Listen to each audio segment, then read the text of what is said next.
we've done so far. Let's see. The first thing we need to do is get it in ax squared plus bx plus c form. And the very first line at the top of the visual shows us 6x squared minus 5x minus 4 equals 0, which means we've subtracted 4 from both sides. The second step is to write down a, b, and c, which we've done. 6, negative 5, and negative 4. b squared minus 4ac. Well, let's see. Negative 5 squared is 25. 4 times 6 times negative 4 is 96, or negative 96. So we have 25 minus negative 96, which is 25, plus 96, which is 121. Now, what's nice about that? Well, if you know your square numbers, and you really should know the first, 20 square numbers or so, it's an interesting project for some weekend, perhaps. 121 is 11 squared. So not only do we have a positive discriminant, meaning we'll have two answers, it's a nice square number, and when we take the square root of b squared minus 4ac, we'll have plus or minus 11. And in fact, that's what's done in the next line. X equals 5 plus or minus 11 all over 12. How do we get that? Well, negative b is the opposite of negative 5, which is positive 5, plus or minus the square root of the discriminant, which is plus or minus 11, over 2a. 2 times 6 is 12.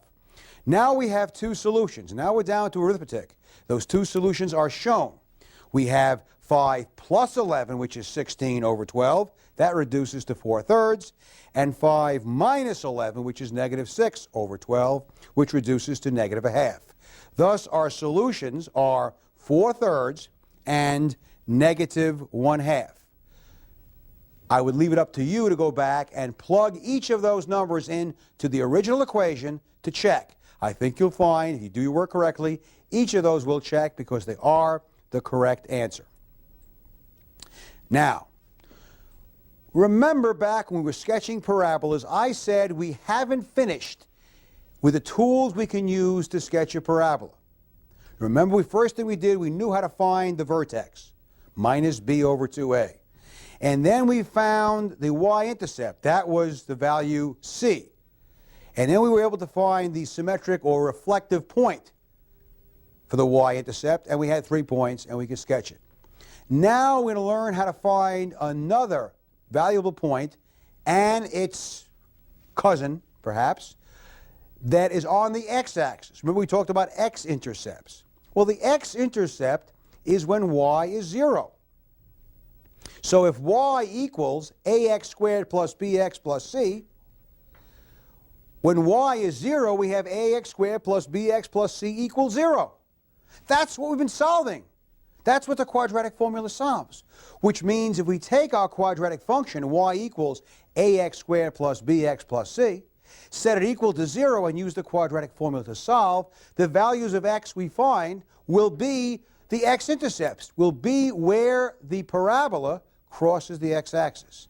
Sometimes, in fact, those x-intercepts are called the zeros of the function because that's where the function y is 0. Okay? You say, wait a second now. We had 3 possible situations. We had a situation if the discriminant was positive, we would have 2 solutions, 2 roots. If the discriminant was 0, we'd only have 1 answer. And if the discriminant was negative, we'd have no real answers. How does that relate to the x-intercepts and sketching the parabola? Well, let's go over here to the easel and take a look at that. It's a very interesting question that needs to be answered. Let's take the situation where our discriminant is positive, okay? And let's assume that we had a down parabola, a parabola that had a negative a, which is possible. It was down, shaped a u that was down, and we needed to know that it had a discriminant that was positive, which means there were 2 real solutions. Therefore, there are 2 x-intercepts. That would look like this. In other words, we'd have an x-intercept here and an x-intercept there. And the same thing would be true. Let's talk about the up parabola.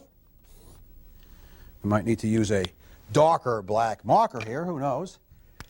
And if it was an up parabola and we had two x-intercepts, there we go. Now, what would it mean if we had only one x-intercept? If the discriminant was 0, which means we only had one solution. Well, if it was a down parabola, that would mean the parabola only touched the x-axis once. And guess what that point would be? That would be your vertex. Your vertex would also be the x-intercept. And of course, looking at the up parabola, again, the vertex would be the x-intercept if there was only that one point, one value, because the discriminant was 0. What would happen if the discriminant was negative? We didn't have any real solutions. We wouldn't have any zeros. We wouldn't have any x-intercepts. And that might look like this or like that. Notice the vertex is above or below the x-axis. The parabolas never cross the x-axis. And that's what that means. So the discriminant gives us some hints as to the graphing of our parabolas. In fact, let's go ahead and look at the next visual, which shows us how to sketch the graph of y equals x squared plus 3x minus 10. What's the first thing we did? The first thing we did was to find the vertex. And the first thing to find the vertex is to find x equals negative b over 2a. And again, in a previous lesson, we discussed where that came from. In this case, a is 1, b is 3, c is negative 10. So we have our minus b over 2a equal to negative 3/2, as indicated in the visual. We want to find the y coordinate for that x value of negative 3/2. We plug in negative 3/2 into the original equation, and as shown in the visual, we wind up with a y of negative 49/4. Now, sometimes it's easier to work with a fraction. In terms of graphing, it's probably easier to change negative 49/4 into negative 12 1/4.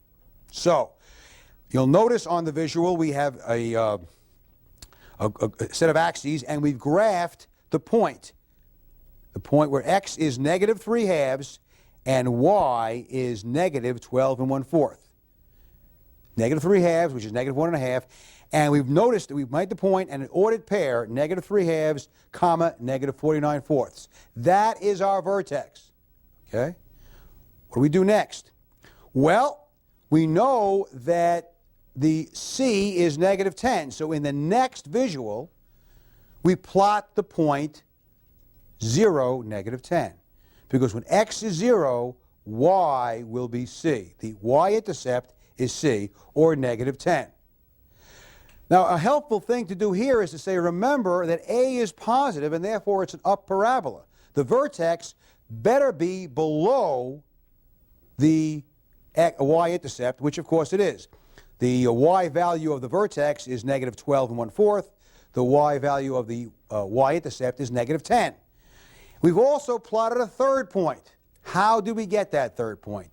That's the reflective or symmetric cousin, I call it, to 0, negative 10.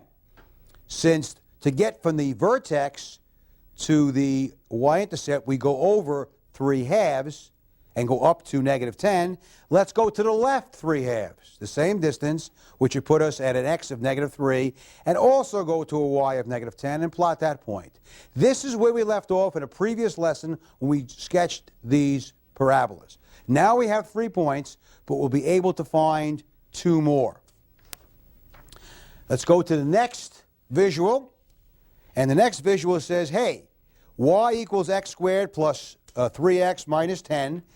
Let's solve for the x-intercepts. Let's solve for the zeros. Let's find out the values of x that make x squared plus 3x minus 10 equal to 0. I just wrote down negative 5 and 2. How did I get those 2 answers?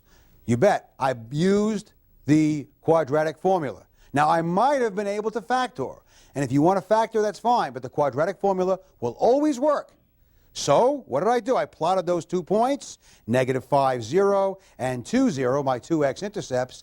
And in the next visual, I have sketched in the graph using those 5 points. There's my parabola, and Again, I can plot more points, but it's just a sketch. We're not concerned, because it's a curve, we can't be concerned with being too precise. But those 5 points give us a real good idea at what we're dealing with.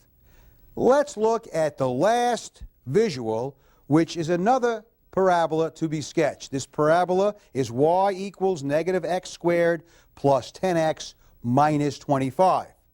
What I've put down here are the answers with a copy of the sketch. What you need to do to ensure that you understand what you're doing is to go back and work it out so you find out that indeed the vertex is at 5, 0, and that the y-intercept is at 0, negative 25. And you'll notice that there's a point at 10, negative 25.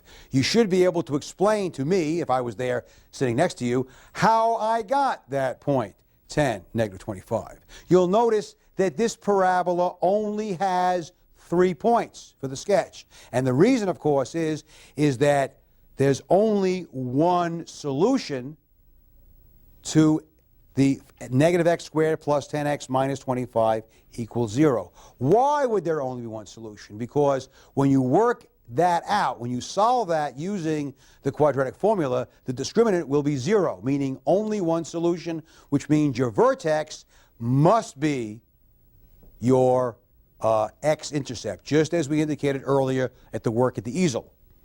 So there's the sketch, there are the points, there's the equation. What you need to do is start with that equation, find the vertex, find the y-intercept, find the reflective point to the intercept, solve the quadratic equal to 0, and show that indeed there's one solution and that point, that x-intercept, is the vertex. If you can do all that, then you're with the game. And the next lesson, by the way, will answer the question of what we do when the discriminant is negative, because we'll be talking about imaginary numbers